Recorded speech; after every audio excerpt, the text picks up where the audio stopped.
Hey, you need to find a woman that loves you just as much as Lindsey Graham loves Afghanistan. I mean, I think this guy has pictures of that country all around his walls. Like, he is obsessed with it. Like, even in his sleep, he's probably like, Afghanistan, The man doesn't have enough. Like, he just wants more. He wants it. Afghanistan needs to belong to him. I mean, look at this, right? It's quite funny because they didn't even update their talking points, and by they I mean the people that like the war.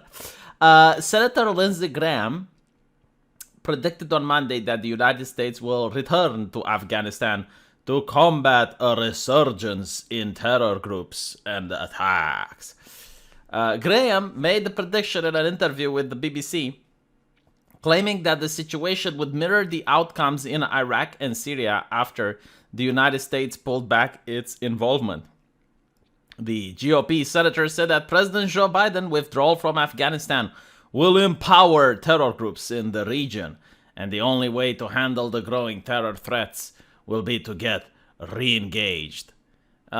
Is it going to be like another 2 weeks to flatten the terrorist resurgence? I mean, I'm just curious. When will it be enough, Graham? When will it be enough? Just annex Afghanistan at this point. At least, like, do it the proper way, like they did in the past. You know, the British Empire would go there and it's like, put a flag on it, belongs to Britain.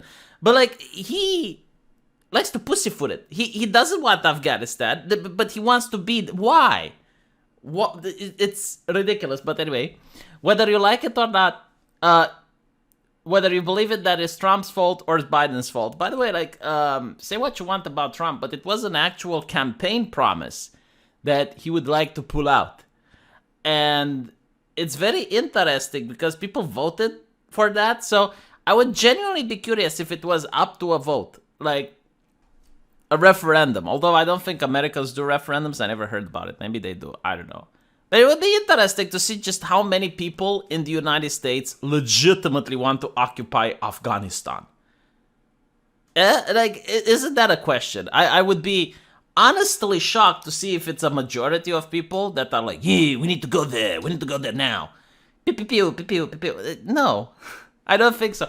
But anyway, so listen to this. This is the thing that I like the most. It's like, whether you believe it's Trump or Biden's fault, the Taliban are not reformed. They're not new. They have a view of the world out of sync with modern times. So does China. So does North Korea. You know, there's many nations in the world, believe it or not, that have, as he puts it, a view that is out of sync with modern times. I mean, do you think Qatar and Saudi Arabia has a view? Like, you know what I really find interesting about American politics is that they genuinely don't say what they mean. Like, they don't really say why, like the real reason they want to go into Afghanistan. Because if you're going to punish every single nation that has a view out of sync with modern times, like, what's next? Are you going to invade Hungary? Are you going to invade Russia? I mean, and even then, it's like, what about the United States? I mean, you went there and you made a gender studies university in Kabul, okay? A nation that 90% of the people want Sharia law. You go like way into the future. Like, you're skipping a couple of steps, is what I'm saying. It's like you should take it a little bit slower. You shouldn't rush it. You're pushing things too far too fast. But listen to this, right? So they are going to impose a lifestyle on the Afghanistan people that I think is going to make us all sick to our stomachs. Again, I'm not denying this. All right? I'm not saying that the Taliban aren't bad people. I'm pretty sure they are, but are you going to attack every single nation that mistreats its citizens? Again, China, Uyghurs, you know, like, I don't know if you genuinely speak this out of a conviction, because it would be a problem. You'd probably have to start a world war if you're going to punish every single nation that mistreats its citizens. Just saying. Anyway, but most importantly, they are going to give safe haven to Al-Qaeda, who has ambitions to drive us out of the Middle East. By the way, what is America doing in the Middle East? Just a question mark. Why are you there? Like, I thought you don't need gas anymore. Like, Joe Biden shut down the Keystone pipeline, right? So you don't need the gas. You're protecting the environment. You're against The carbon dioxide. I mean, Greta Thunberg sees it everywhere, and she looks angrily towards the United States. So why are you there?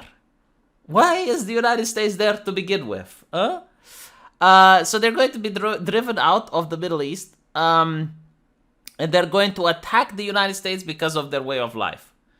You know, like the way of life of the United States has changed dramatically since the Bush era.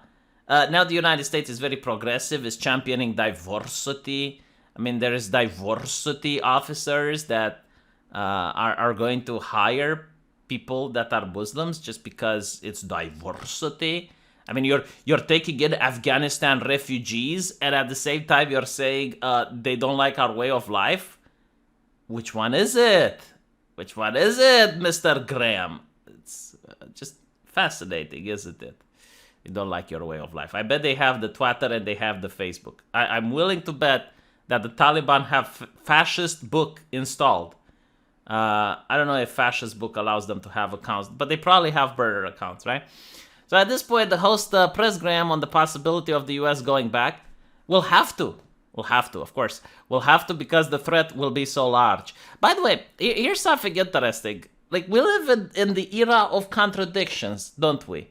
Last year, every single talking point that progressives had and neocons had is now being challenged. So one of the biggest talking point that woke people have is that colonialism is bad. And I agree, right? Like, colonialism is horrible. And when they talk about colonialism, they usually talk about the British Empire or the Spanish Empire. It was going out in order to preach Christianity to the unwashed heathens, right? Because they didn't like the way of life of the American Indians. Like, the Spanish went in there to preach Christianity to them, to Christianize them, to turn them into proper people. How is this different? What Lindsey Graham is saying, it's like, let's go to Afghanistan to properly turn these people into decent human beings. Is it not really the same? How is it different? I suppose it's because of the ideology, right? Like, now you're not preaching Christianity. Now you're doing the Kabul Gender Studies program, sponsored by the U.S. taxpayer. So I suppose, like, 100 years from now, someone can look back and think, like, wow, what a bunch of twats, like colonizers. But what I find fascinating is that the left isn't calling it out for what it is. It is colonialism. It's like, how can you say that what was happening in the past is bad, but support this? Like, without your brain short-circuiting. I genuinely don't understand just how many contradictions can exist in a left-wing person's head. Or a neocons person's head. You know, Rhino, Republican in name only, as they call it. So yeah, they're going to send more troops to Iraq because the Caliphate Rising Project, force outside of Iraq, killing Americans, killing the French, attacking the Brits. Why are they there? That's the question. Why are they there? Can anyone explain to me why? And if it's to protect the way of life of the Afghanistani, why aren't you in North Korea then? The North Koreans are too strong, aren't they? It will be a cauldron for radical Islamic behavior. Yeah, I'm not buying that. I seen a cauldron for radical Islamic behavior in France just like 4 or 5 years ago. I'm pretty sure Europe has some of these hotspots. Are we going to expect American bases? I mean, I know we have American bases in Europe, but come on. You know, just, you cannot deal with this over the horizon. I'm really curious. How many people genuinely believe this? Like how many people are listening to this and they're nodding their heads and they're like, yeah, America, America. Huh? And this is when, like, during an economic downturn. I mean, I guess it might create jobs, right? Like, the military pays well. Maybe this is what it's about. Get jobs in the military. Go to Afghanistan. Leave expensive equipment behind as you're retreating. Yeah, maybe this is what it is. By the way, notice how all of these people that were pushing for the word to begin with, and it was supposed to be just a couple of weeks, like, go in, punish Osama, go out. 20 years later, like, this is why people say that Biden pulled out, huh? Because the war became older than 18. This is what they say on Twitter. Not my joke. But anyway, all of these people that were advocating for it, they're still on TV. And all of the talking. There were people that were advocating against the war after it started, and they were saying, hey, you know, it's a bad idea. Like, there's a reason Afghanistan is called the graveyard of empires. Like, we should go out. I mean, we did the job. Like, if we keep staying, we're going to stay there for 20 years and no progress is going to be. None of those people do you get to hear. Like, you don't get to hear Rand Paul, do you? No, you get to hear the same people that pushed for it and the same people that are yet again pushing for it. Fascinating. I wonder if it requires another vote in the Congress in order to get it in. Huh? Americans, let me know. Tell me in the chat, and I'll see you guys there. Take care.